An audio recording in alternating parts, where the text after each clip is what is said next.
আমি ইতিমধ্যে বহুত মানে অভিযোগ দিলোঁ, কিন্তু একো নহ'ল। আমাৰ 17টাৰ ভিতৰত আমি 14জন AP মেম্বাৰ দিছিলোঁ, তাৰ ভিতৰত আমাৰ 11জনৰ নমিনেশ্যন কেঞ্চেল হৈছে ইতিমধ্যে। মানে তেওঁলোকে এনেকুৱা কৰিব বিচাৰিছে যে তেওঁলোকে ইলেকশ্যন নেখেলাকে তেওঁলোকে জিকিব বিচাৰিছে। এতিয়া আপোনালোকক হয় মানে 14টাত আমি দিছিলোঁ 17টাৰ পৰা। তাৰ ভিতৰতে আমি এইটো কথা স্বীকাৰ কৰোঁ, তাৰ ভিতৰতে কোনোবা 1, 2, 3জনৰ ডকুমেণ্টছৰ কাৰণে কিবা খেলি মেলি হৈছে বা এফিডেভিটৰ কাৰণে আমি এইটো একচেপ্ট কৰি লৈছোঁ। কিন্তু বাকী কেইজনক মানে তেওঁলোকে যোৱাকালি ৰাতিলৈকে মানে চেকলিষ্ট অ'কে বুলি কৈছে, আপোনালোকৰ ঠিকে আছে বুলি কৈছে।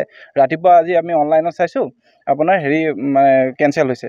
দ্বিতীয়তে আৰু অমিয়পী পঞ্চায়তৰ এগৰাকী আছে AP মেম্বাৰ, তেখেতৰ যিখন এফিডেভিট আপলোড কৰিছে মই তেওঁ চালোঁ, 5টা এফিডেভিট লাগে। লাষ্টৰ যিটো তেওঁৰ মানে বৰ্তমান কিবা লোন আছে নেকি, কিবা আছে নেকি, সেইটো কিন্তু এতিয়ালৈকে ইলেকশ্যন কমিশ্যনে সেইটো আপলোড কৰা নাই। তেওঁলোকে বাকী 4টা আপলোড কৰিছে। 2 নম্বৰতে নতুন শিঙৰি পঞ্চায়তৰ বিজয় বহৰা বুলি আমাৰ এজন কেণ্ডিডেট আছিলে, তেওঁৰ এগেইনষ্টত কেণ্ডিডেট আছিলে অপজিটৰ জ্ঞান প্ৰসাদ শৰ্মা বুলি। তেওঁ আছিলে আণ্ডাৰ মেট্ৰিক, তেওঁ বিজেপি কেণ্ডিডেট। তেওঁৰ নাম ভোটাৰ লিষ্টত ভোটাৰ বুলি আছিলে, নতুন পঞ্চায়ত ভোটাৰ লিষ্টত। তেওঁলোকে অবজেকশ্যন কৰিছিলে, সেই বস্তুটো হৈছিলে। আমাৰ CDC বাইদেৱে সেইটো বস্তু কেঞ্চেল কৰিছিলে।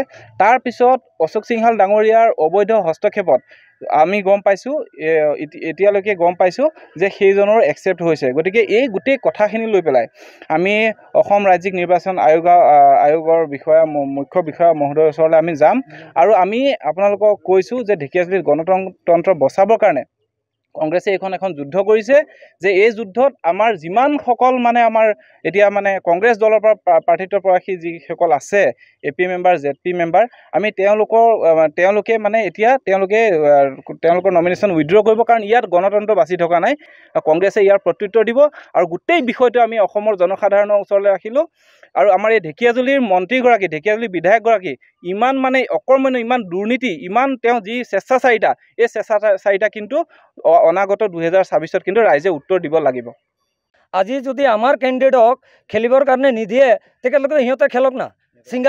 সিংঘাল যিহেতু সিহঁতৰে এই ইলেকশ্যন কমিশ্যন সিহঁতৰ মতে, সিহঁতৰ মতে তেখেতে যায় স্ক্ৰুটিনিত বহি কিনে তেখেত যদি পেপাৰ চেক কৰে, কেঞ্চেল কৰে, তেতিয়াহ'লে আমি কি কৰিম?